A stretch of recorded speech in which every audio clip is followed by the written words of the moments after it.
Now the question starts is कि what is the meaning of t बराबर 0। तो आप में से बहुत सारे लोगों को ये लगता है कि सर t बराबर 0 का मतलब ये है जहां से बॉडी का मोशन क्या हुआ था, शुरू हुआ था, यानी कि जहां से चीजें एक्चुअल में क्या हुई थी, स्टार्ट। ऐसा नहीं है। फिजिक्स में t बराबर 0 हमेशा लिखा जाता है किसके लिए,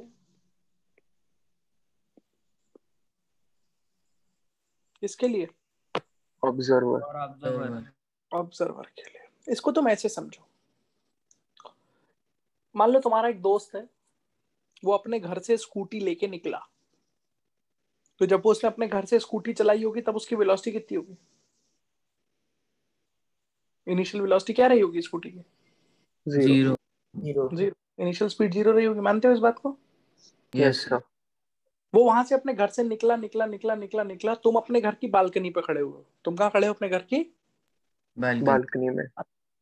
सडनली तुमने देखा कि तुम्हारा दोस्त तुम्हारे घर के नीचे से स्कूटी लेके निकल गया। बोलो बात समझ में आई। Yes sir.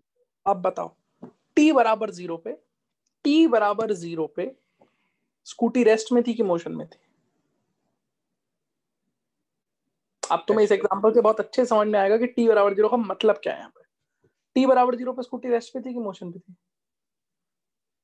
रेस्ट पे थी सर। रेस्ट पे। रॉन्ग।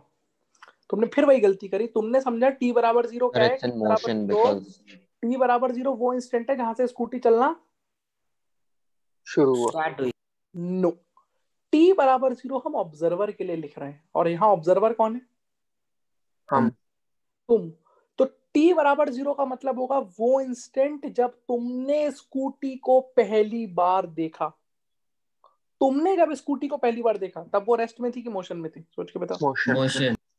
उससे पहले स्कूटी कहाँ थी, उसके घर से चली, किस रास्ते से होके आई, क्या तुम्हें उसके बारे में कोई इन्फॉर्मेशन है।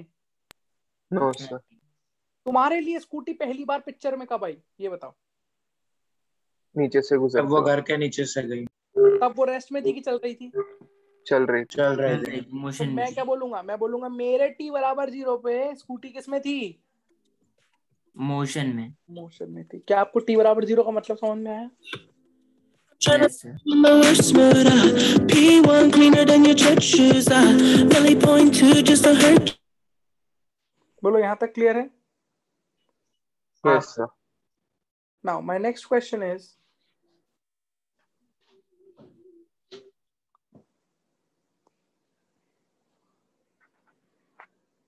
टी बराबर 0 इसका मतलब हर ऑब्जर्वर का सेम होगा कि अलग अलग होगा,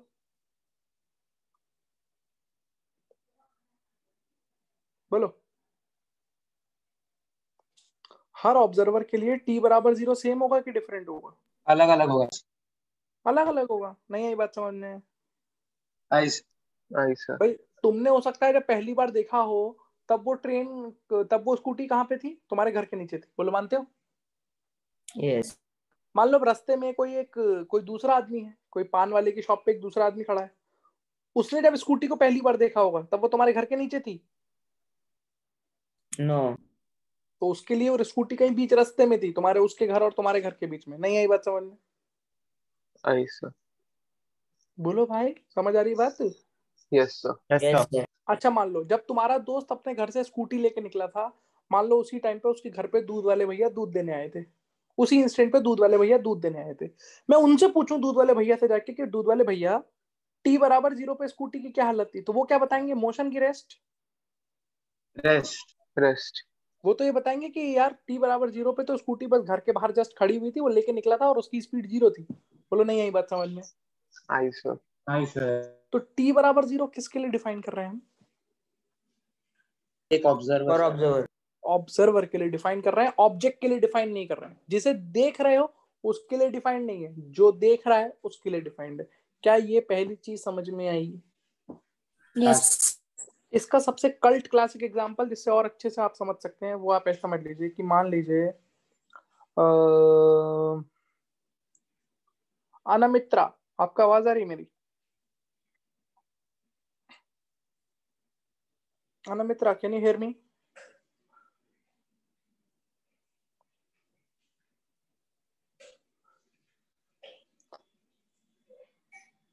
Deveshi, can you hear me? Yes, sir. Okay. Deveshi, when is your birthday? 9th December Year? 2004. Okay. 9th December 2000 4. सुनना बच्चों ध्यान से, क्या नाम है आपका? Deveshri? She, not R, SHI. Yeah. Deveshri, correct? Yes, sir. क्या बता, ये दुनिया कब शुरू हुई थी?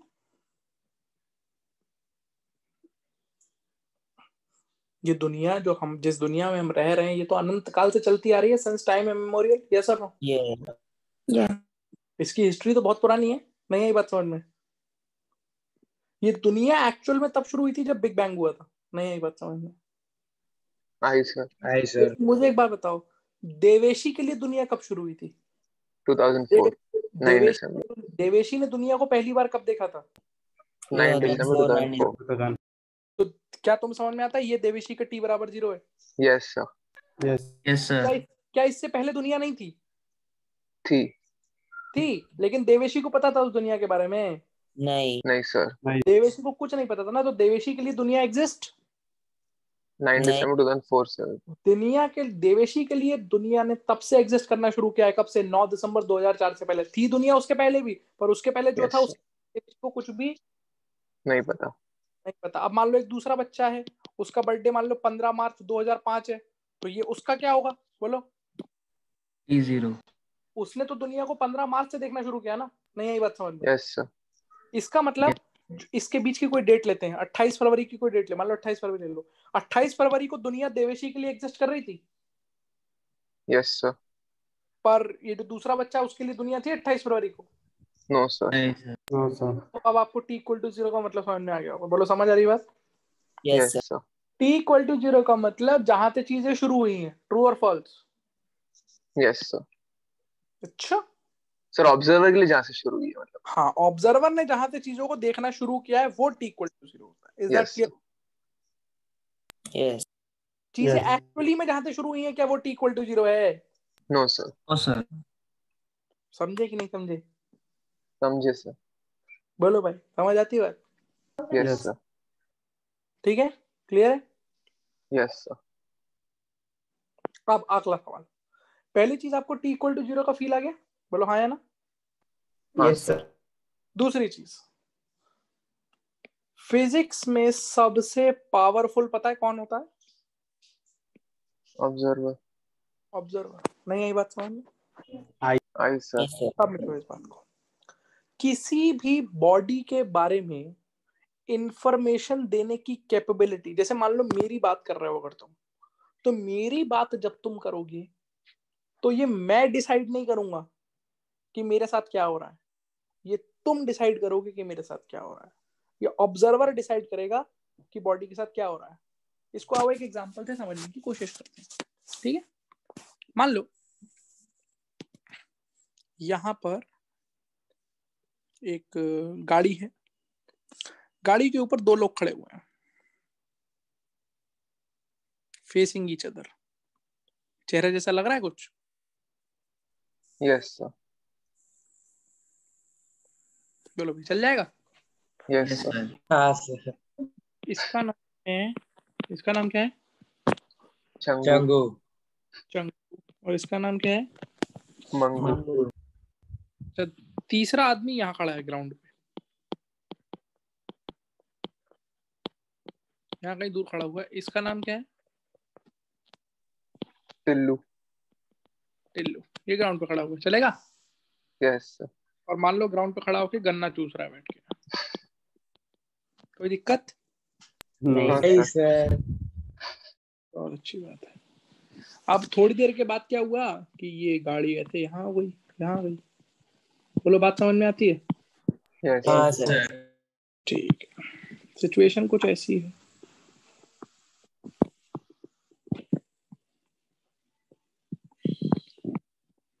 ठीक है, अब मैं बात करने जा रहा हूँ, obviously this is Changu and this is Mangu. हम लोग बात करने जा रहे हैं किसके बारे में? चंगू मंगू। हम चंगू के बारे में बात करेंगे। किसके बारे में बात करेंगे? चंगू। और चंगू के बारे में सवाल पूछेंगे जाके टिल्लू से। किससे पूछेंगे? टिल्लू से। टिल्लू। तो थोड़ी देर के लिए मान लो तुम टिल्लू हो, मैंने तुमसे पूछा बेटा टिल्लू ये बताओ चंगू रेस्ट में है कि चंगू मोशन में है, तो तुम क्या बोलोगे? चंगू मोशन में। मोशन। तुम बोलोगे सर चंगू मुझे तो मोशन में लग रहा है। बोलो लग रहा है? Yes sir. हाँ सर। पूछूंगा क्यों लग रहा है, तो तुम बोलोगे कि यार मेरे से जो चंगू की दूरी है या मेरे रिस्पेक्ट में जो चंगू की पोजीशन है वो टाइम के साथ क्या कर रही है? बदल रही है। तुम कहोगे सर यहाँ तो मुझसे चंगू इतने डिस्टेंस पे था लेकिन अब चंगू मुझसे इतने डिस्टेंस पे है। बोलो हाँ या ना? यस हाँ सर। यानी कि ये जो पोजीशन है टाइम के साथ क्या कर गई? बदल गई। टिल्लू ने मुझसे क्या जवाब दिया? टिल्लू ने कहा Changu is in motion. Motion. अब यही सवाल जाके मैंने मंगू से पूछा, मंगू क्या जवाब देगा? रेस्ट। रेस्ट में ऐसा बोले। मंगू को क्या लगेगा चंगू रेस्ट में है कि मोशन में? रेस्ट। मंगू को क्या लगेगा? रेस्ट। रेस्ट में। इसको बिल्कुल तुम ऐसे समझ लो कि ट्रेन में बैठे हो कभी? यस। हाँ सर। ट्रेन में दो लोग विंडो सीट पे आमने सामने बैठे हैं। बोलो समझ आती है बात? यस हाँ सर। तो जो आदमी बाहर से देख रहा है उसे तो ये लग रहा है ना तुम मोशन में हो, यस। लेकिन जो अंदर बैठ के देख रहा है मतलब तुम अगर अपने सामने वाले को देख रहे हो तो तुम्हें क्या लगेगा? वो मोशन में है कि रेस्ट में? रेस्ट। तो मंगू मुझसे कहेगा कि नहीं सर मेरे लिए तो उसका डिस्टेंस चेंज नहीं हो रहा है, वो यहाँ पे भी मुझसे इतने ही डिस्टेंस पे था और अभी भी मुझसे इतने डिस्टेंस पे। बोलो बात आई समझ में कि नहीं आई? यस। सर। यानी कि आप सोचिए हम दोनों केस में किसके बारे में बात कर रहे थे? चंगू। लेकिन चंगू का जो स्टेट है मोशन और रेस्ट का ये डिसाइड करने की पावर चंगू के हाथ में है क्या? नहीं सर। नहीं सर। ये कौन डिसाइड करेगा? ऑब्जर्वर। कुछ हवा लग रही है कि सब ऊपर से जा रहा है? इसका मतलब हम बोलेंगे कि चंगू इज इन क्या? मोशन। ये स्टेटमेंट और अपने आप टिल्लू। ये स्टेटमेंट अपने आप में गलत है। ये बात समझ में आती है अब तुम्हें? हाँ सर। मैं बता ही नहीं सकता कि कोई भी बॉडी मोशन या रेस्ट में है जब तक मैं उसके साथ क्या स्पेसिफाई ना करूं। एक ऑब्जर्वर का एसोसिएट नहीं करोगे। ऑब्जर्वर कि भैया ये बातें किसके लिए हो रही हैं, टिल्लू। लेकिन at the same time I can say that Changu is in. Rest for Mangu. तो आप देख सकते हैं एक ही बॉडी की बात हो रही है, चंगू की बात कर रहा हूं, लेकिन वो किसी एक के लिए रेस्ट में है और किसी एक के लिए किस में है? मोशन। मोशन में। तो इसका मतलब बॉडी के पास तो पावर ही नहीं कोई, सारी पावर किसको दे दी गई है? ऑब्जर्वर। बोलो बात समझ में आती है? यस। हाँ सर। अब इसको सोच के बताइए क्या इस दुनिया में कोई भी बॉडी रेस्ट में है? सर डिपेंड करता है कौन देख रहा है। तो कोई भी देख रहा हो, कोई भी बॉडी रेस्ट में है? No sir. जैसे मान लो नो सर। तुम्हारे घर में जो बेड पड़ा हुआ है, बेड वो रेस्ट में है? हाँ सर। तुमको रेस्ट में लग रहा है ना? बोलो मानते हो कि नहीं? Yes sir. अब एक काम हाँ करो, सर। अर्थ से बाहर चले जाओ। अर्थ से कहाँ निकल जाओ? बाहर। स्पेस से जाके देखोगे तो स्पेस से देखने पे अर्थ रेस्ट है कि वेस्ट टू ईस्ट घूम रही है? वेस्ट घूम घूम रही रही है। अब स्पेस से देखूंगा तो जब अर्थ घूमती हुई दिखेगी तो तुम्हारा डबल बेड भी अर्थ के साथ घूमता हुआ दिखेगा कि नहीं? यस। हाँ सर। तो अब डबल बेड रेस्ट में है कि मोशन में? मोशन। इसका मतलब इस दुनिया में कोई भी बॉडी मोशन में नहीं है, कोई भी बॉडी रेस्ट में नहीं है। सब कुछ किस पे डिपेंड करता है? ऑब्जर्वर। कि हम कहाँ से चीजों को ऑब्जर्व कर रहे हैं। ये सबसे ज्यादा पावरफुल कॉन्सेप्ट होता है, ऑब्जर्वर को समझना, ऑब्जर्वर को पहचानना। Are you understanding this thing? Yes sir. So far so good. Yes yes sir. अब कोशिश करिए इस वर्ड को डिफाइन करने की। पहली बात तो को समझ आता है इस वर्ड का कोई मतलब बनता ही नहीं कायदे में, यस ये यूजलेस टर्म। हाँ सर। फिर भी अगर मैं आपसे कहूं कि define motion, when I can say that a body is in motion. Sir जब ये एक ऑब्जर्वर के लिए कुछ हिलता हुआ दिखे तो मैं डेफिनेशन बोल रहा हूं कि a body is said to be in motion if its position changes with respect to time. Is this complete or incomplete? Incomplete. Incomplete. और हम इसको कैसे ऑब्जर्वर। या हम बोलेंगे कि a body is said to be in motion if its position changes with respect to time for a particular. Observer. There might be another observer present in the scenario for whom the position might not be changing. Are you getting this point? Yes sir. Yes, sir. Yes sir. So let me write down the definition now for you. Sir definition लिखना है।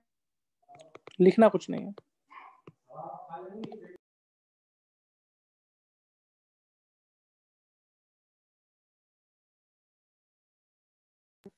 A body is said to be in motion if its position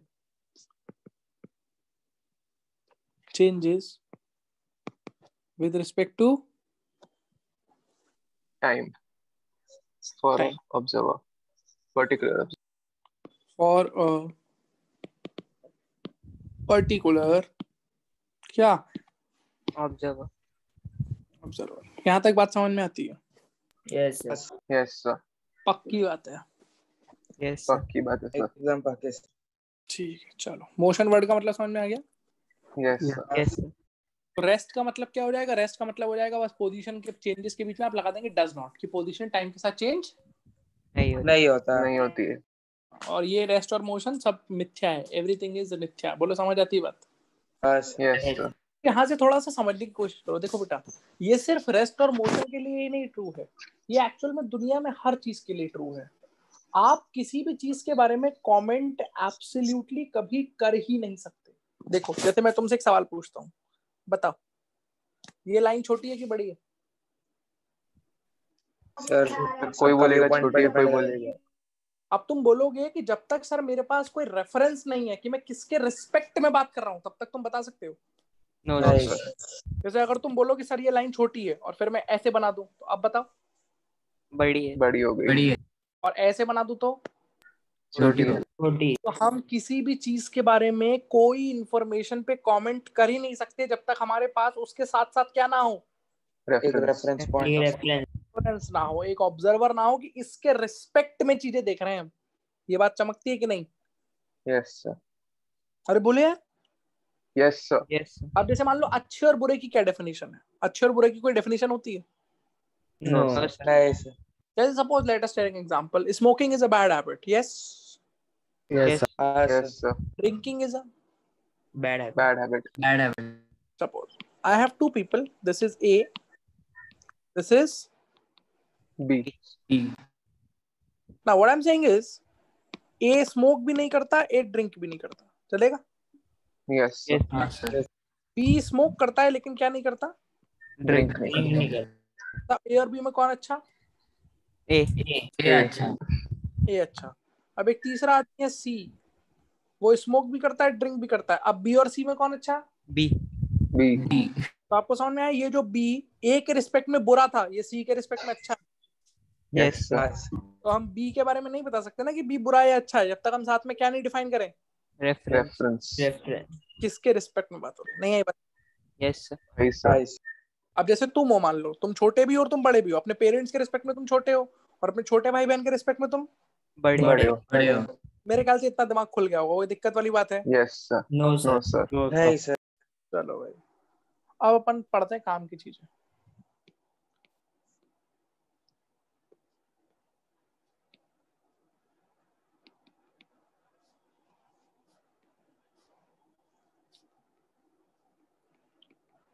क्या लिखा है? Parameters of motion. Parameter.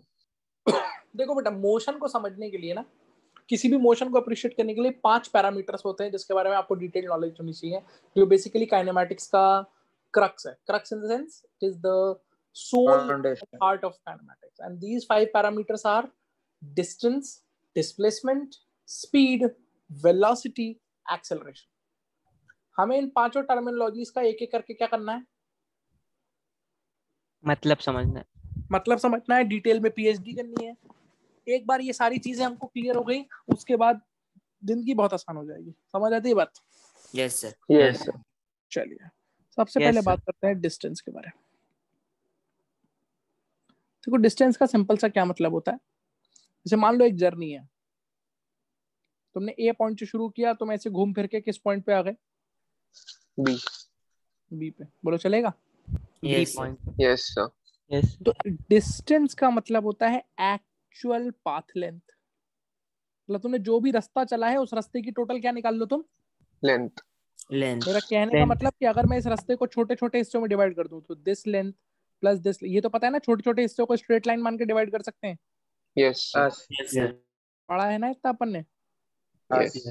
तो ये पूरी जो path की लेंथ होगी, छोटे छोटे हिस्सों की लेंथ निकाल के सबको जोड़ दूंगा, तो ये जो actual path length A B हो जाएगी, यही actual path length A B आपका क्या कहलाएगा? Distance. डिस्टेंस कहलाएगा। बहुत ही सिंपल सी बात है। दूसरी सिंपल सी बात, स्केलर क्वांटिटी है, कोई डायरेक्शन नाटक नहीं है, और यूनिट क्या होती है इसकी? meters. मीटर्स होती है, स्टैंडर्ड यूनिट। चल जाएगा। Yes. Yes, sir. Yes, sir. Yes, sir. Distance को हम लोग इन जनरल डिनोट करते हैं किस वेरिएबल से? D. Small d. Small d. अब बात आती है एक नए आदमी की, जिसका नाम क्या है? Displacement. It will be denoted by S. Small s. Small s. आप Small s. समझना, बहुत ध्यान से सुनना। आप लोगों ने क्लास 9th तक ये डेफिनेशन पढ़ी थी कि displacement is the shortest distance between 2 points. Initial 2 and final. points. यानी कि अगर मैं आपसे पूछूं कि डिस्प्लेसमेंट क्या है, तो आप कहोगे सर ये डिस्प्लेसमेंट है, AB, यही तो कहोगे। Yes, sir. Yes, sir. लेकिन Yes. अब हम इस डेफिनेशन को एनहांस करेंगे। क्यों एनहांस करेंगे? क्योंकि अब हम 11th क्लास में आ गए और बड़े हो गए, पढ़ लिख लिए। Displacement is a scalar quantity और वेक्टर क्वांटिटी? Vector. Quantity. तो बेसिकली डिस्प्लेसमेंट जो होता है वो इनिशियल पोजीशन से फाइनल पोजीशन को ज्वाइन करने वाला वेक्टर होता है। यानी कि दिस वेक्टर, अगर मैं ये वाला वेक्टर बनाऊं तो ये वेक्टर एस वेक्टर है। समझ आई बात? Yes, sir. Yes, sir. तब समझिए, क्लास 9th में जो आपको पढ़ाया जाता था ना कि the shortest distance between initial and final position, बोलो समझ आ रही बात? Yes. Yes. Yes, sir. असल में डिस्प्लेसमेंट नहीं था, वो डिस्प्लेसमेंट का सिर्फ क्या था? मैग्नीट्यूड। Magnitude. वो डिस्प्लेसमेंट का सिर्फ मैग्नीट्यूड होता था, क्योंकि तब आपको डायरेक्शन के बारे में नॉलेज नहीं थी। अब आपको समझ में आता है कि वो जो डिस्प्लेसमेंट का मैग्नीट्यूड है वो तो शॉर्टेस्ट डिस्टेंस है, लेकिन उसके साथ साथ हमको क्या स्पेसिफाई करनी पड़ेगी? Initial to final point. Direction. तो इनिशियल पोजीशन से फाइनल पोजीशन को ज्वाइन करने वाला वेक्टर जो होता है वो क्या होता है? Displacement. वेक्टर। यहीं से एक चीज समझ लीजिए, अगर किसी क्वेश्चन में लिखा है फाइंड डिस्प्लेसमेंट, तो इसका मतलब होता है कि आपको वेक्टर बताना है, यानी कि मैग्नीट्यूड भी बताना है और क्या बतानी है उसकी Direction. और अगर क्वेश्चन में लिखा है फाइंड मैग्नीट्यूड ऑफ डिस्प्लेसमेंट, खाली मैग्नीट्यूड। तो magnitude. तब आपको सिर्फ ये लेंथ बतानी होगी AB। Are you getting the point? Yes, sir. Yes. किसी भी प्रकार की कोई दिक्कत है? No, sir. No, sir. Displacement कैसी quantity? Vector quantity. Vector quantity. Vector quantity. Distance कैसी quantity? Scalar. Scalar quantity. Scalar. कोई दिक्कत आ रही है कि नहीं आ रही है? नहीं आ रही है, sir. नहीं है सर। सब बढ़िया लग रहा है यहाँ तक? Yes, Yes, sir. sir. Yes sir. यानी कि मैं बोलूंगा that this S vector is equal to कौन सा vector? AB vector. AB vector. Vector. So far so good. Yes. Yes, sir. Yes sir. Let's start doing some problems based on these 2-3 concepts. Problem number 1.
पढ़िए question.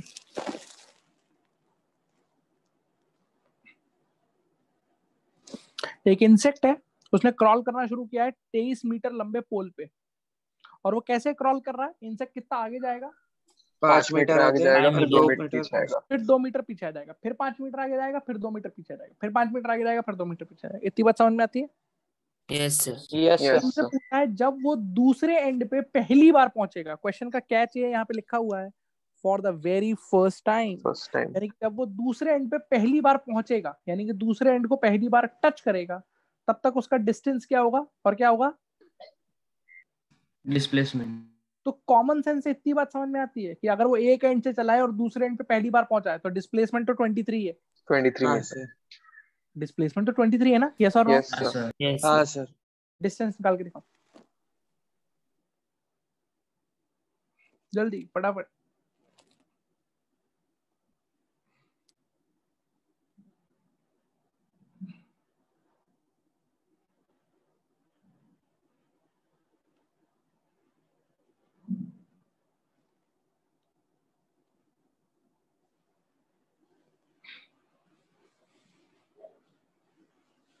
Sir 63 आता है, कितना? 63 metres आता है। बहुत दूर से गलत है बेटा।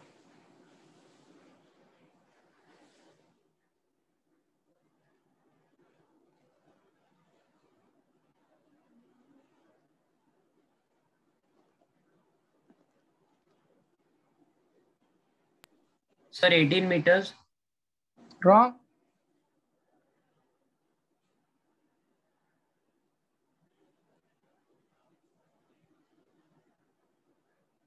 बताओ, पहले सवाल में तुम लोग का ये हाल है।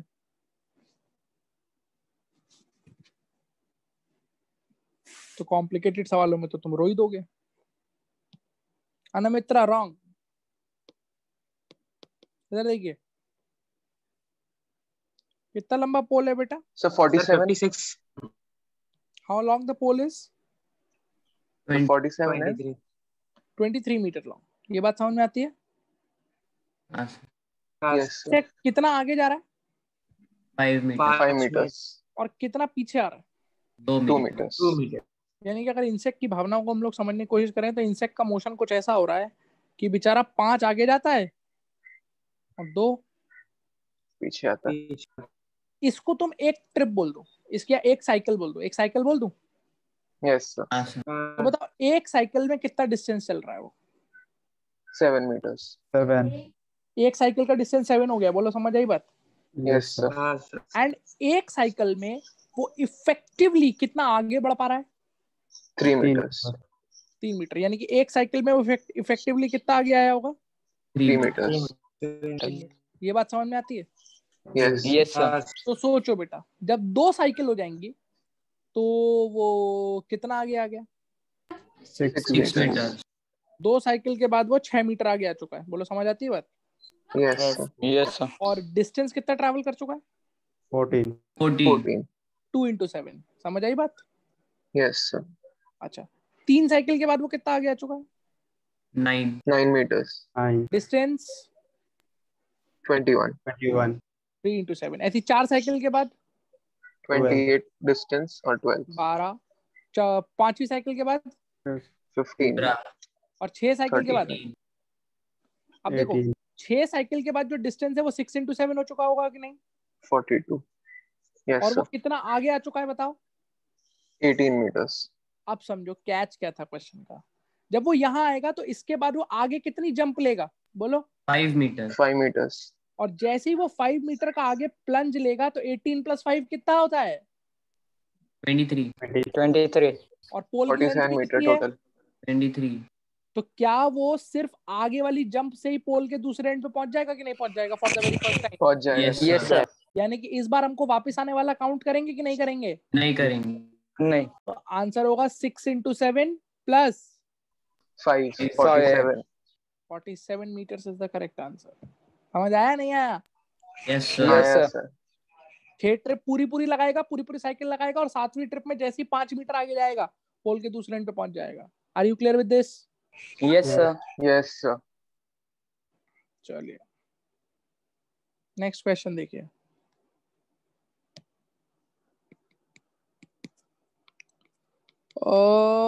Particle moves on a circle of radius कितना? आर कैपिटल है। Capital R and rotates angle how much? Theta Theta. Find magnitude of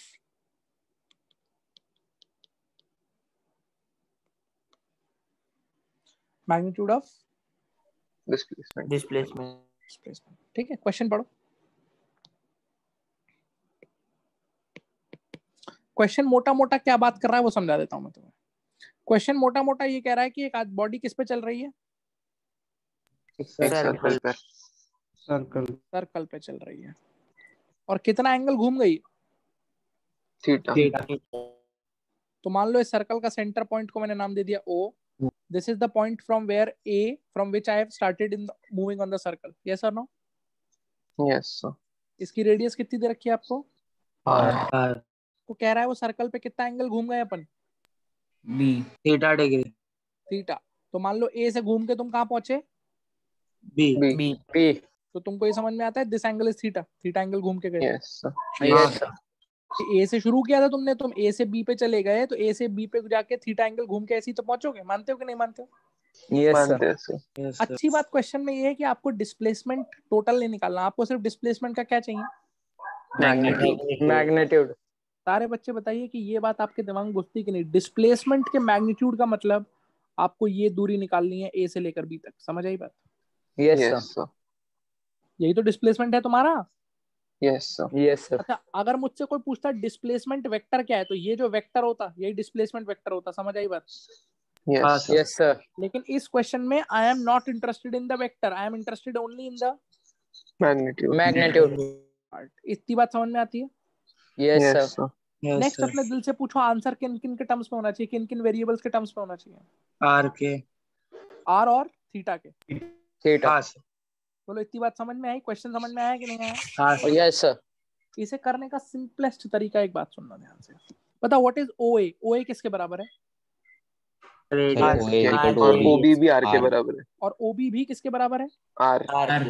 तो ये बेसिकली क्लास 9th की मैथमेटिक्स है। यहाँ पे आइसोसेलेस ट्रायंगल। इस O पॉइंट से यहाँ पे क्या ड्रॉप करो?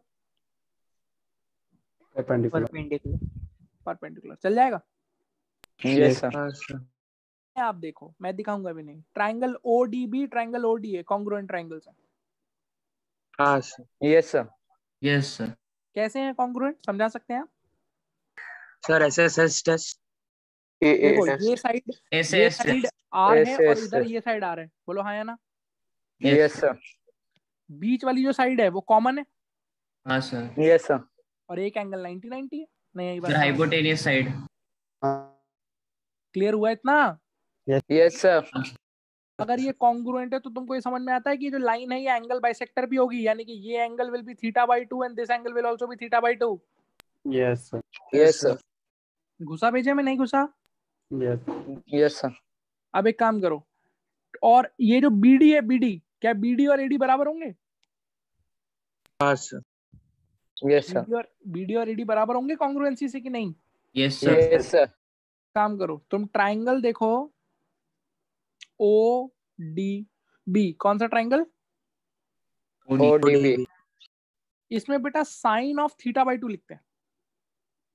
साइन θ/2 क्या आएगा? Sine θ/2 perpendicular upon hypotenuse. BD by R. BD divided R. By OB। सही बात है? Yes. हाँ sir. Yes, sir. Okay, now BD हमको चाहिए और OB हमको पता है कितना है? R. आर। तो क्या BD का वैल्यू R sin θ/2 आ गया? Yes, sir. Yes, sir. और जो टोटल डिस्प्लेसमेंट है AB, क्या आपको समझ में आता है? This AB will be twice of BD, Yes, sir. Yes, sir. क्योंकि BD और AD बराबर है। नहीं आई बात समझ में? Aye, sir. Yes, sir. तो answer will be 2R sin θ/2. This is your answer, 2R sin θ/2। Got it और नॉट?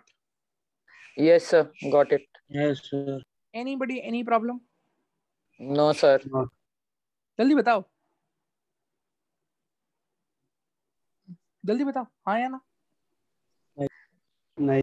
No, sir. अब चलो इस प्रॉब्लम का करते हैं पोस्टमार्टम। शुरू करें? Yes, sir. Yes, sir. यहाँ तक क्लियर है? Yes, Yes, sir. sir. This is method 1 and obviously the easiest method. Clear है? Yes. Yes, sir. अब आप हमको ये बताइए, पहले तो आपने ये पढ़ा है क्या? इनसे आपकी मुलाकात है कि नहीं है? इन दोनों ट्रिग्नोमेट्रिक आइडेंटिटी से मुलाकात है? 1 + cos 2θ = 2 cos square θ।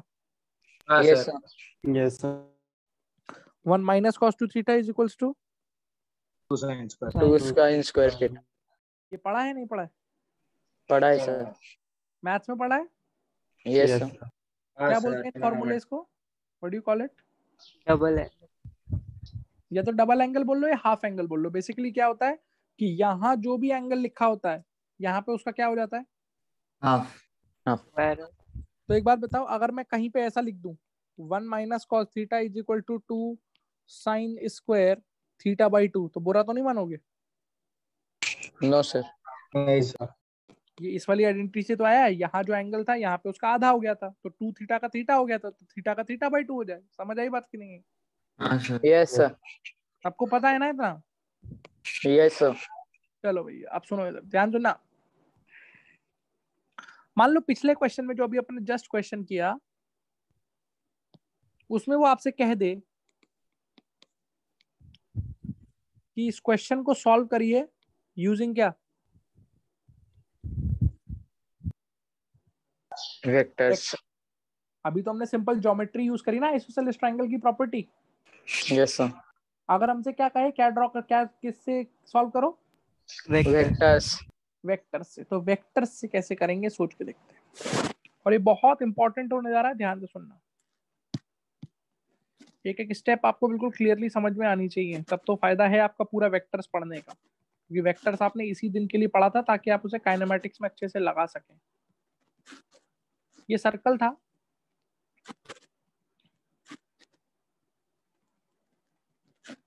इस पॉइंट को शायद हमने ओ नाम दिया था। Yes yes sir. ये पॉइंट था, और ये कौन सा पॉइंट था? B. B. Tell me what will be the displacement vector? ये जो वेक्टर है ए से बी तक, ये डिस्प्लेसमेंट वेक्टर है? Yes sir. नहीं मानते हो क्या? अरे मानते हो? बोलो। Yes sir. अब एक काम करना, ध्यान से सुनना। ये जो लेंथ है AO, क्या तुम इसको एक वेक्टर मान सकते हो ऐसे करके? हाँ सर। मान सकते हो कि नहीं? हाँ यस सर। AO वेक्टर हो गया। कितना मैग्नीट्यूड है इस वेक्टर का? आर। आर। और एक वेक्टर मैं ये भी मान सकता हूं, O से लेकर कहां तक? बी तक। इसको भी तो एक वेक्टर मान सकते हैं कि नहीं मान सकते? Yes sir. पक्की बात है कि नहीं पक्की बात है? फिर रिजल्टेंट का फॉर्मूला लगा दें। अरे बोलो पक्की बात है? Yes sir. अब एक काम कर ध्यान से, जो तूने वेक्टर्स में पढ़ा एक बार बता। ये जो OB वेक्टर है इसे उठा के यहाँ पे शिफ्ट कर सकते हैं? Yes sir. Yes sir. और इसको नाम दे दिया कौन सा वेक्टर? बोलो। ए। AD। क्या ये बात समझ में आती है? Yes sir. इस OA वेक्टर का मैग्नीट्यूड R होगा और इसका मैग्नीट्यूड भी कितना होगा? आर। अब अपने दिल से पूछ के बताओ तुमको ये बात चमकती है कि नहीं चमकती है कि अगर मैं इस वेक्टर को शिफ्ट कर दूं तो मेरा जो डिजायर्ड डिस्प्लेसमेंट वेक्टर है वो बेसिकली पैरेललोग्राम लॉ से इन दोनों का रिजल्टेंट है। Yes sir. दिखा नहीं दिखा? दिखा sir. Yes sir. Is my desired vector resultant of these two vectors or not? Yes sir. Yes sir. And also remember in the question this angle is given to you as theta. Theta. तो मैं ऐसा लिख रहा हूं बेटा, I am writing this AB vector जो कि displacement vector है आपका basically, this is equals to AO vector plus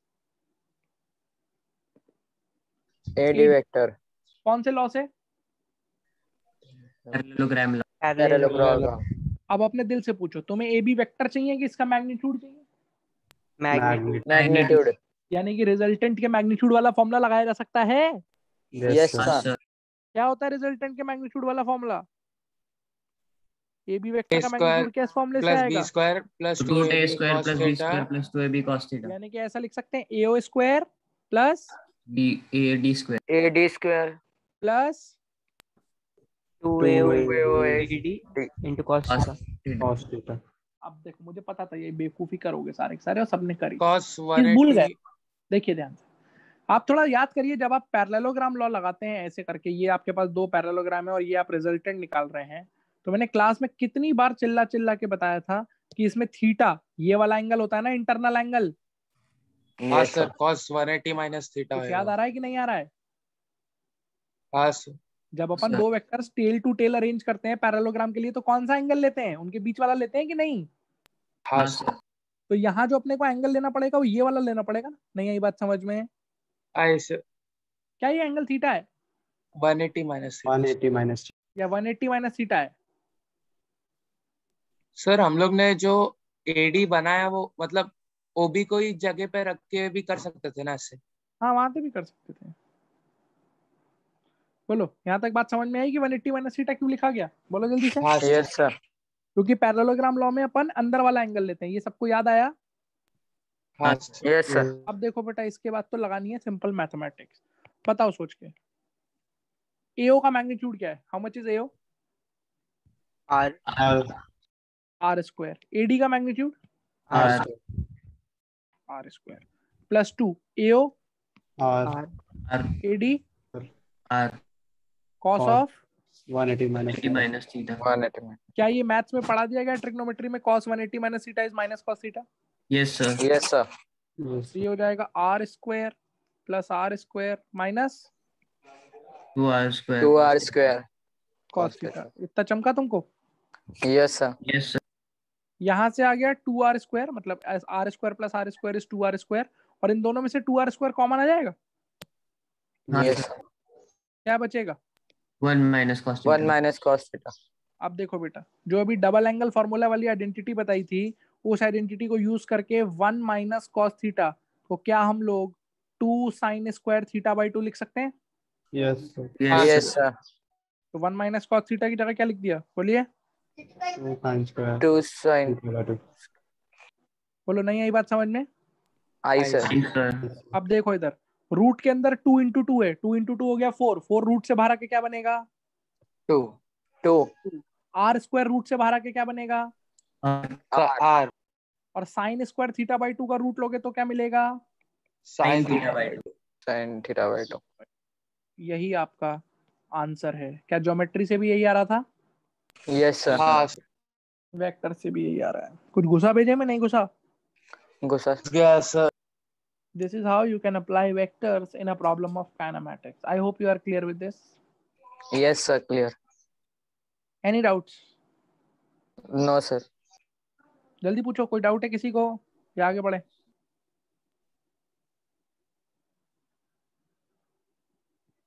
बोलो बोलो। No sir. ठीक है, सिंपल समझ में आया कैसे लगाया वेक्टर्स मैंने? Yes sir. चलो इधर देखो, नेक्स्ट प्रॉब्लम देखो।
पढ़िए क्वेश्चन।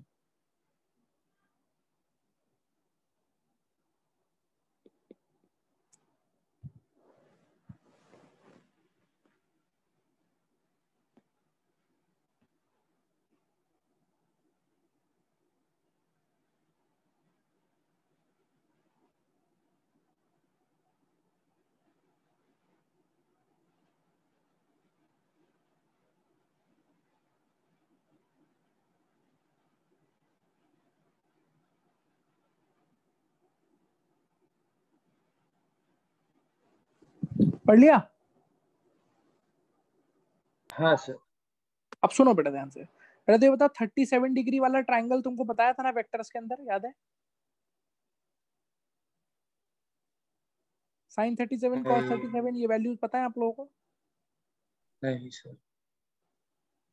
साइन 37 कॉस 37 ये पता है कि नहीं पता है? नहीं पता सर। तो पहले तो इसको समझिए क्योंकि इसका यूज करेंगे हम इसको। देखो ये वाला जो ट्रायंगल होता है, पहले तो ये बताओ अपने दिल से पूछ के कि ये ट्रायंगल राइट एंगल ट्रायंगल लग रहा है? हाँ Yes. 3 4 5 क्या सही No, लिखा है? sir. नो सर, अच्छा, नो सर, अब यस हाँ हाँ। Yes sir, right angle triangle है 3 स्क्वायर प्लस 4 स्क्वायर बराबर 5 स्क्वायर, यस पाइथागोरस सर, कर रहा है। बोलो भाई। यस सर, तो याद रखना इस चीज को, इस ट्रायंगल को मैजिक ट्रायंगल बोलते हैं, और इस ट्रायंगल में जो ये वाला एंगल होता है दिस इज 37 डिग्री। तो अब अगर तुम्हें ये बता दिया मैंने, तो अब बताओ इस ट्रायंगल को देख के अब तुम्हें sin 37 cos 37 tan 37 सब कुछ पता है? हाँ यस सर, कितना होगा sin 37? How much is sin 37? 3/5 cos 37? 4/5 tan 37? 3/4. 3/4 tan 37? 4/3, 3/4 3/4, tan 37 3/4 होगा ना? यस सर, बोलो इतनी बात समझ में आती है कि नहीं आती है यार? आती है। अब एक बात बताओ, अगर तुम्हें 37 डिग्री पे वैल्यूज इससे मिल जाएंगी, तो क्या तुम्हें इसी ट्रायंगल से 53 डिग्री पे वैल्यूज मिल जाएंगी? थोड़ा हाँ सर, दिमाग, मिल जाएगी, ये वाला ऑपोजिट एंगल हो जाएगा। 53 होगा कि नहीं होगा? हाँ सर, अबे एक 90 है तो बाकी दोनों का सम भी 90 होना चाहिए, तो एक 37 है तो बचा हुआ 53 हो गया। यस हाँ sir, sir, Yes. What is sin 53? What is sin 53? 4/5 cos 53? 3/5 tan 53? 4/3 4/3, को ये ट्रायंगल समझ में आया कि नहीं आया? आया सर, बोलो जल्दी बताओ। आया सर। अच्छा, इसमें बहुत बार बच्चे कंफ्यूज हो जाते हैं कि कौन सा 37 होता है, कौन सा 44 मतलब 53। मतलब कई बार आप tan 37 3/4 की जगह 4/3 लगा देंगे और गलती होती है। तो उसको याद रखने का सबसे सिंपल सी ट्रिक होती है, यहाँ क्या लिखा है? 5 यहाँ क्या लिखा है? 3 5 और 3 के बीच का जो एंगल होगा वही 53 होगा। देखो इसमें भी 5 3 लिखा है कि नहीं लिखा है? हाँ सर, 5 3 के बीच का एंगल 53। सिंपल है याद रखना। हाँ सर, अब अगर एक 53 है तो दूसरा ऑटोमेटिकली क्या हो जाएगा? बोलो 37, 37। आई होप इतनी मैथ समझ में आती है आपको। बोलिए क्लियर है? हाँ सर। Yes. चलो again let us try to do this question again by two methods. Two method से मेरा मतलब है पहले अपन इस क्वेश्चन को ज्योमेट्री से सॉल्व करने की कोशिश करेंगे, और फिर किससे सॉल्व करने की कोशिश करेंगे? Vector. वेक्टर्स। वेक्टर से। और आपके पास रेफरेंस के लिए ये मैंने बता दिया है 3 4 5। ये एंगल कितना है? 37 डिग्री, 37 चलिए शुरू करते हैं। जो जो वो हमसे कहेगा वो हम करते हुए चलेंगे। बोलो यही तो है, यही तो करना है हमको। हमने बोल दिया ये नॉर्थ, ये साउथ, ये वेस्ट, और ये क्या है? East, east. मान लीजिए किस पॉइंट से हमने चलना शुरू किया, इस पॉइंट का नामकरण करिए कुछ। ओ, क्या कह रहा है? पहले आदमी किधर गया? 5 meters east. तो 5 मीटर से ईस्ट ले जाओ। ले जाए 5 meter east. Yes sir. Yes. 5 meter तुम ईस्ट ले आए, और किस पॉइंट पे लाकर खड़ा कर दिया तुमने उसे? A. A. बहुत अच्छी बात है। फिर किधर गया वो? 10 meters north. 10 मीटर नॉर्थ ले जाओ। ये 10 मीटर नॉर्थ चला गया, और किस पॉइंट पे आके खड़ा हो गया? B. B. फिर 10 meter 37 degrees south of east. इसका मतलब समझो, 37 डिग्रीज साउथ ऑफ ईस्ट, यानी कि ईस्ट के साउथ की तरफ, यानी कि ईस्ट से साउथ की तरफ कितना एंगल? 37, तो एक चीज समझना यहाँ पे, जस्ट अंडरस्टैंड दिस केयरफुली। ये डायरेक्शन ईस्ट होती कि नहीं होती? यस सर, इससे कितना angle? How much angle? 37 37. 37 degree. Towards which direction? South. South, South. Towards south, मतलब नीचे की तरफ। ये बात समझ में आती है? Yes, sir. Yes sir. यानी कि this angle got to be how much? 37. 37, इस डायरेक्शन में मेरा छोटू कितना चला गया है? जल्दी बताओ। 10 meters. 10 मीटर। और किस पॉइंट पे पहुंच गया वो? C.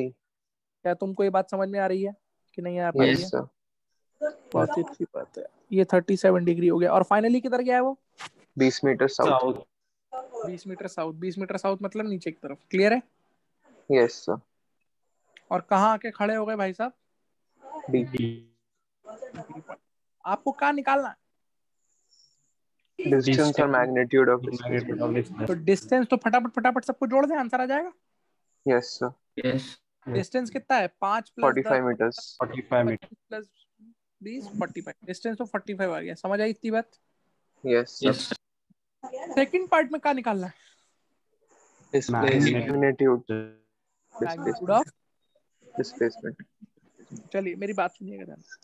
Magnitude of displacement. तो सबसे पहले बताइए what is the displacement actually? जो डिस्प्लेसमेंट है एक्चुअली वो तो ये है ना, यही तो डिस्प्लेसमेंट है।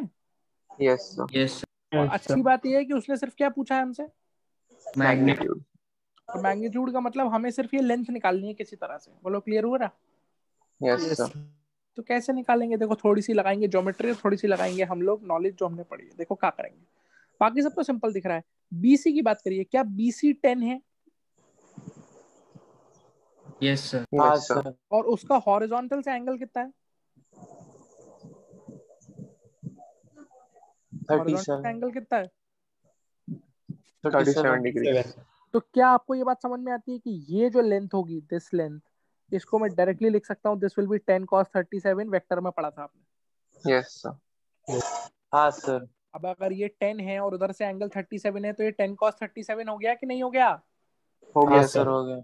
और ये लेंथ कितनी होनी चाहिए? अगर यहाँ से इधर परपेंडिकुलर डाल के देखो, ये लेंथ कितनी होनी चाहिए? ये वाली बोलो।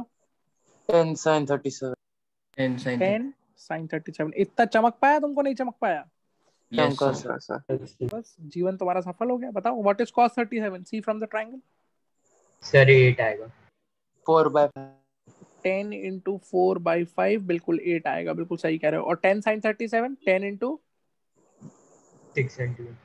3/5 तो कितना आ जाएगा? 6। बोलो इतनी बात समझ में आई?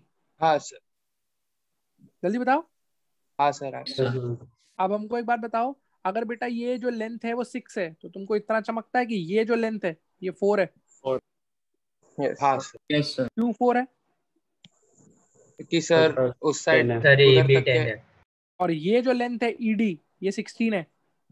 Yes, sir. Yes sir. ये ईडी कितना हो गया? 16. 16। क्योंकि 16 + 4 20 के बराबर होना चाहिए। इतना समझ पा रहे हो? Yes sir. अगली चीज, ओए कितना है? ओए 5. 5। ओए इज 5। और बाकी जो ये दूरी है ये वाली इसके बीच की, ये भी तो पता चल गई है अब। 8। Yes sir. 8। ये 8 है। तो ये पूरा 13 हो गया कि 13। नहीं हो गया? यस हाँ यस सर। सर।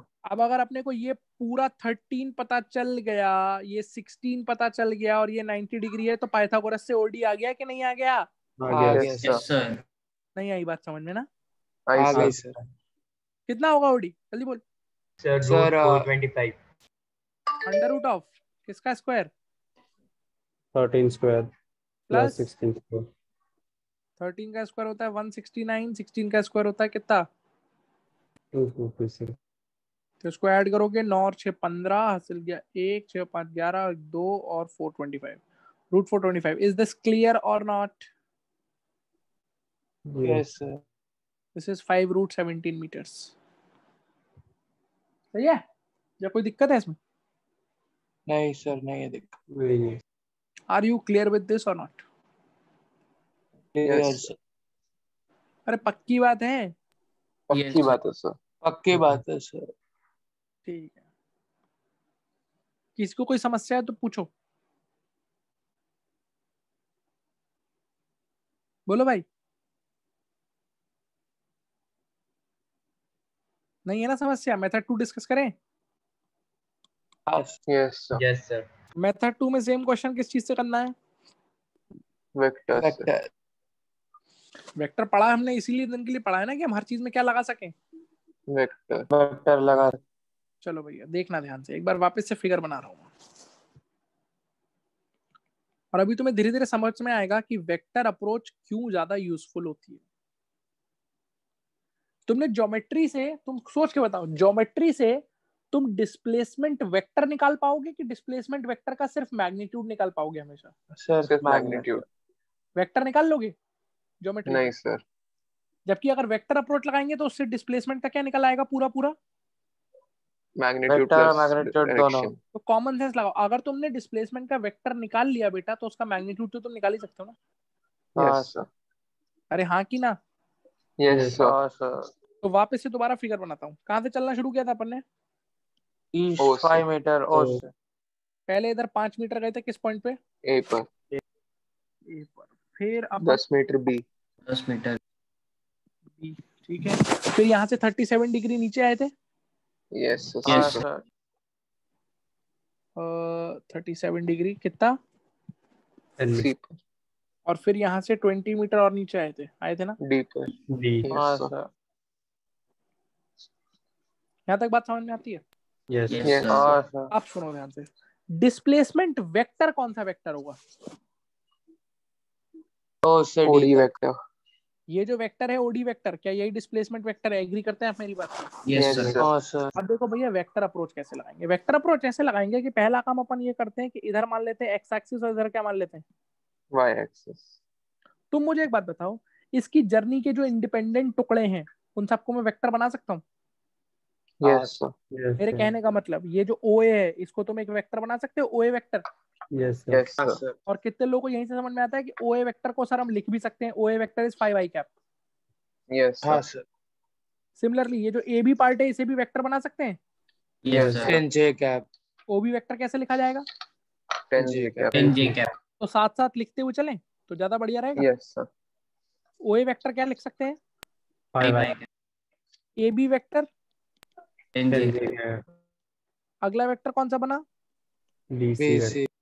हाँ भाई, ये जो BC वेक्टर बनेगा ये कैसे लिखा जाएगा IJ फॉर्म में? बोलो।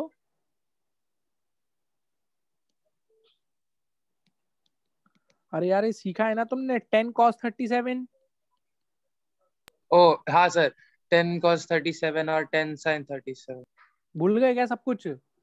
नहीं नहीं सर। क्या ये जो वेक्टर है BC ये आई कैप में है पूरा पूरा? No, sir. जो BC वेक्टर है क्या वो आई कैप में है नहीं सर। No sir. या पूरा J कैप नहीं। में है?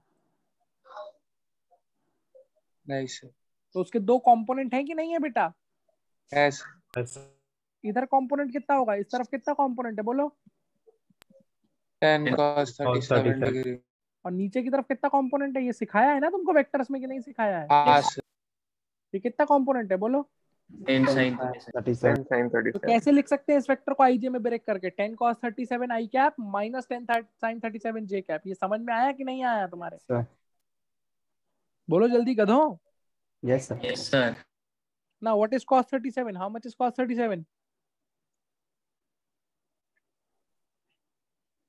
क्या था ट्राइंगल? याद है ट्राइंगल? भूल गए? 4/5 याद है सर। 37 3 4 5। तो दिस इज 4/5। तो 10 into 4/5 आ जाएगा 8 आई कैप माइनस 10 into 3/5 6 जे कैप। ये BC वेक्टर मिल गया कि नहीं मिल गया? Yes, sir. ये अगला वेक्टर कौन सा बना सकते हो जल्दी बताओ? CD. CD vector. How can you right CD vector?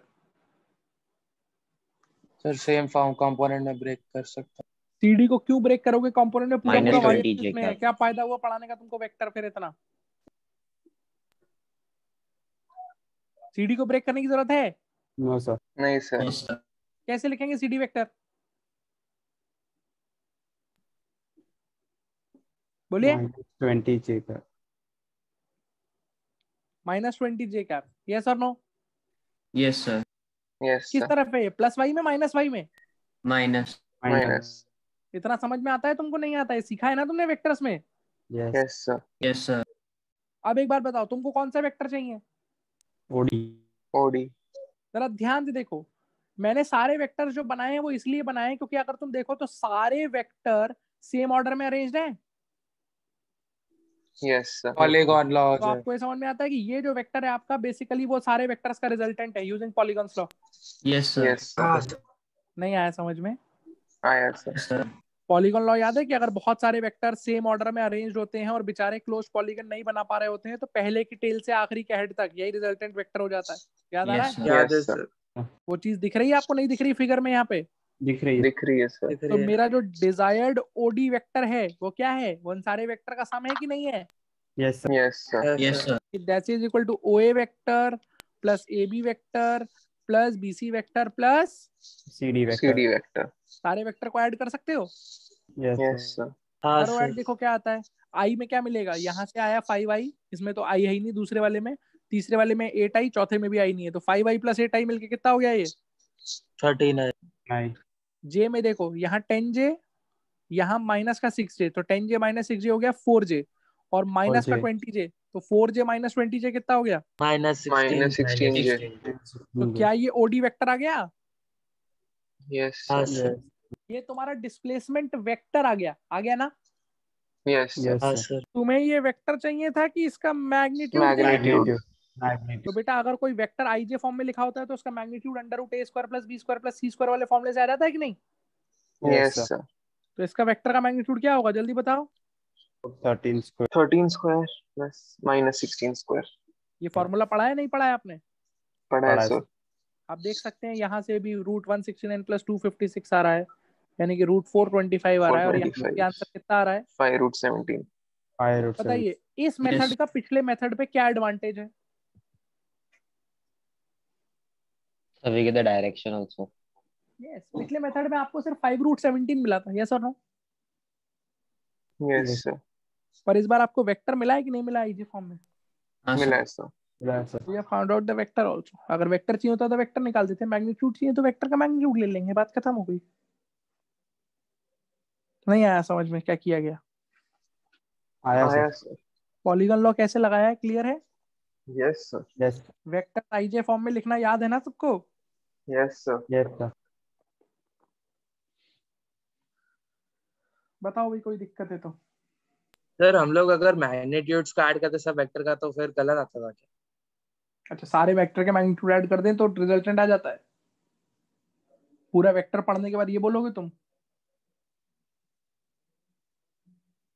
एक वेक्टर है उसका मैग्नीट्यूड 5 है, एक दूसरा वेक्टर है उसका मैग्नीट्यूड 3 है, तो उनके रिजल्टेंट का मैग्नीट्यूड 8 होगा हमेशा? नहीं बोलो। नहीं नहीं या एंगल से कोई लेना देना ही नहीं है?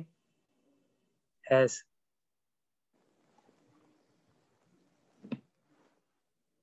Is this approach clear to everybody? Yes sir. Yes sir. कोई दिक्कत? No sir. देखिए, सिंपल ज्योमेट्री से भी कर सकते हैं क्वेश्चन, और क्वेश्चन को वेक्टर से भी कर सकते हैं। कैसे करना है, दोनों अप्रोचेस समझ में आती है? Yes sir. ठीक, ऑलराइट। नाउ सी, अगला पैरामीटर जो आपको स्टडी करना है वो पैरामीटर का नाम क्या है? स्पीड। और याद रखिएगा, स्पीड को डिनोट करते हैं किस सिंबल से? Small v।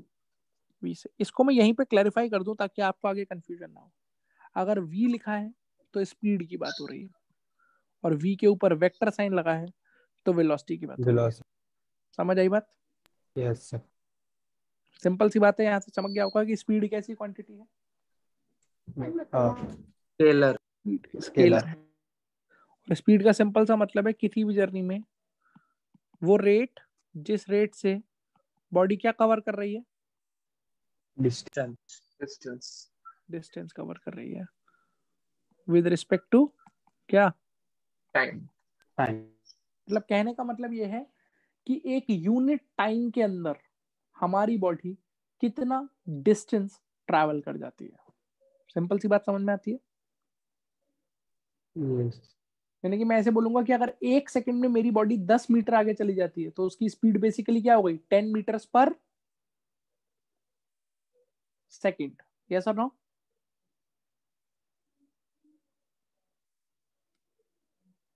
बोलो, क्लियर हुआ ये बात? यस। यानी कि स्पीड निकालने का फॉर्मूला क्या है हमारे पास? बोलो। Distance upon time. अगर डिस्टेंस अपॉन टाइम फॉर्मूला है तो यहाँ से देखो 2-3 चीजें समझो।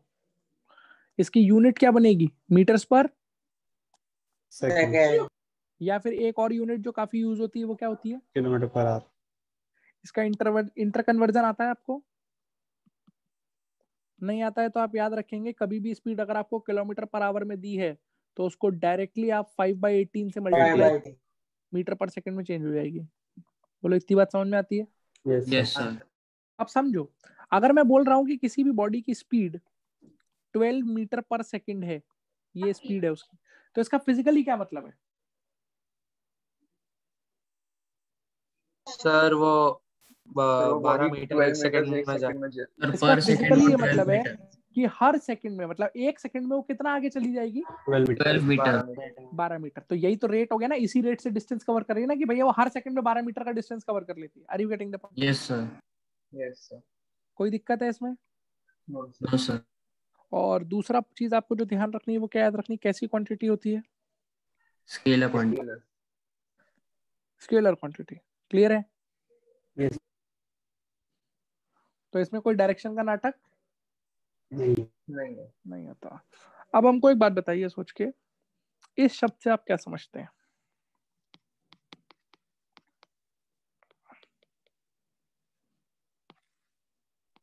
सर स्पीड सेम रहेगी Constant speed. throughout।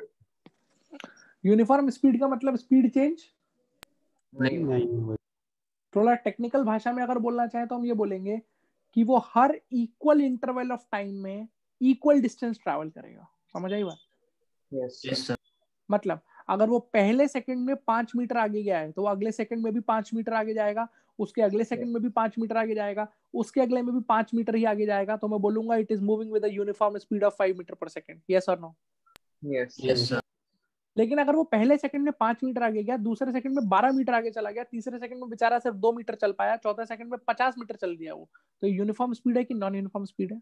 Non Non-uniform. ये बात समझ में आ पाती है कि नहीं आ पाती है? Yes Yes, sir. sir. तो यूनिफॉर्म Sir. स्पीड की डेफिनेशन अपन क्या बोलेंगे? Equal distances in equivalent equal distances in Equal intervals of Equal time. interval. Similarly, can you define Sir. non-uniform speed? Sir unequal distances in equal interval of time. Exactly, कि अगर time के हम लोग equal equal interval देखें तो उसके जो distance आएंगे वो इक्वल आएंगे कि अनइक्वल आएंगे? सर Unequal- पर हम लोग जो इक्वल इंटरवल ऑफ टाइम लेंगे उस पर भी डिपेंड करता है। उस पर क्या डिपेंड करता है? उस पर कोई डिपेंड नहीं करता है। सर इंटरवल मतलब अगर जैसे कि मैंने 1 घंटा इक्वल इंटरवल ऑफ टाइम लिया पर उसके बीच में मैं कभी स्लो हो गया कभी फास्ट हो गया, लेकिन ऑन एन एवरेज मेरा उतना ही डिस्टेंस कवर हुआ, तो वो यूनिफॉर्म तो स्पीड। बेटा वो यूनिफॉर्म स्पीड नहीं, वो यूनिफॉर्म एवरेज स्पीड होगी। तो जब आप इंटरवल लेते हो तो आप 1 सेकंड का इंटरवल लेके देख रहे हो, मीटर पर सेकंड में ले रहे हो तो 1 सेकंड का इंटरवल लेके देख रहे हो ना? वो average, sir average uniform speed आएगा वैसा। हाँ एग्जैक्टली, ठीक है। हाँ सर समझ। अब सुनो ध्यान से, यूनिफॉर्म और नॉन यूनिफॉर्म का मतलब समझ में आ गया आप सबको? हाँ। सिर्फ एक सवाल का जवाब दीजिए, प्रैक्टिकल लाइफ में, रियल लाइफ में क्या चीज ज्यादा प्रेवलेंट है, यूनिफॉर्म स्पीड की non uniform speed? Non uniform. जैसे मान लो तुम अपने घर से निकले स्कूटी लेके मॉल जाने के लिए, कि मैं घर से मॉल तक जा रहा हूँ स्कूटी से, तो तुम्हारी जर्नी होगी वो जर्नी विद यूनिफॉर्म स्पीड होगी कि नॉन यूनिफॉर्म स्पीड होगी? Non-uniform. Non uniform. Obviously non uniform होगी, क्योंकि कहीं पे ऐसा हो सकता है ट्रैफिक मिल जाए या रेड लाइट मिलेगी, वहां तुम्हें अपनी स्पीड कम भी करनी पड़ेगी। कहीं खाली रोड मिलेगी तो तुम वहां एक्सेलरेट करके अपनी स्पीड बढ़ाओगे भी। बोलो ये बात समझ आती है कि नहीं आती है? Yes, sir. जो जर्नी है, जो भी रियल लाइफ जर्नी होती है, वो जनरली किस स्पीड के साथ होती है? Non-uniform. Non uniform speed. क्या आपको इतनी बात समझ में आती है? Yes, sir. तो this is the basics of, मैं इसके आगे आज डिस्कस नहीं करूंगा, नेक्स्ट क्लास में डिस्कस करूंगा आपके साथ एवरेज स्पीड और इंस्टेंटेनियस स्पीड का कॉन्सेप्ट। लेकिन आपको इतने पैरामीटर्स बेसिक समझ में आते हैं? Yes sir. डिस्टेंस डिस्प्लेसमेंट का फंडा क्लियर है? Yes Yes, sir. ऑब्जर्वर की इंपॉर्टेंस समझ में आती है? Yes yes sir. Sir. t बराबर 0 का मतलब समझ में आता है? Yes, Yes. sir. स्पीड का बेसिक फंडा क्लियर होता है? यस। ठीक है, कुछ पूछना है तो पूछ लीजिए। If you want to ask anything, you can.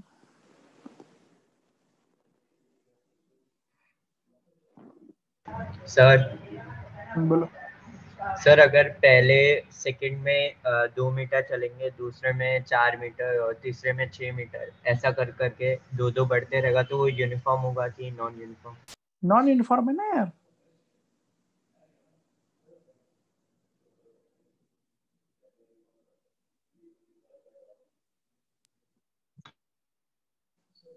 Sir आप वो क्वेश्चन का स्लाइड दिखा सकते हैं क्या कि a particle moves on a circle वाला विद रेडियस r?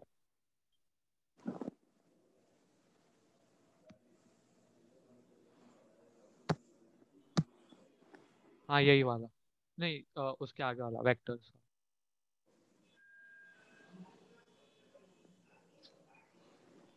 हाँ thank you sir, 1 minute.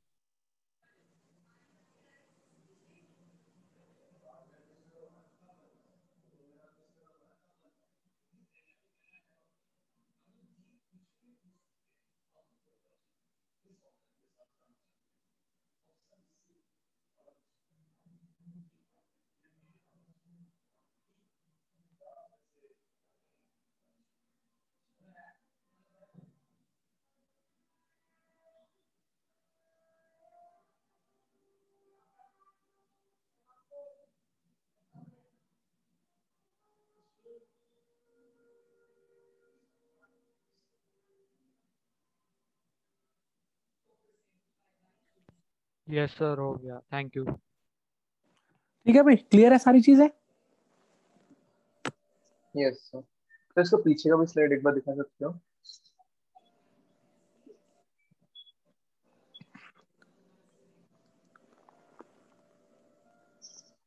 Thank you sir. All right, that is all for today. Rest we'll be talking in the next class. Bye, sir. Thank you, sir. Bye sir, thank you sir.